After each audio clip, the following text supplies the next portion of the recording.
Hi అండి అందరికి. ఈరోజు రిబ్బన్ పకోడీ చేస్తున్నాను.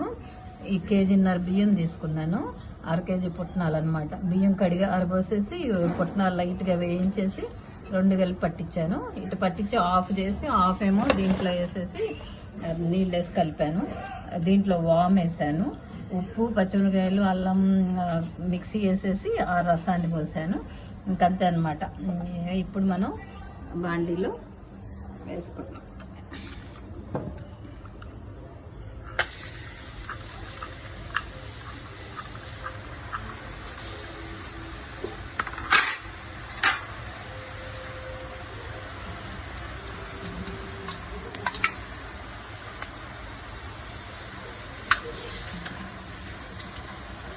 ఈజీగా తొందరగా అయిపోతాయి, బాగా టేస్టీగా ఉంటాయి.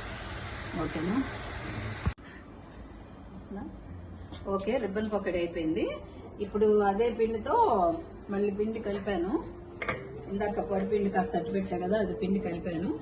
సేమ్ పచ్చిమిరపకాయ కారం అది వేసేసి చెక్క మీద చెక్క పకోడీలు వస్తాను అనమాట.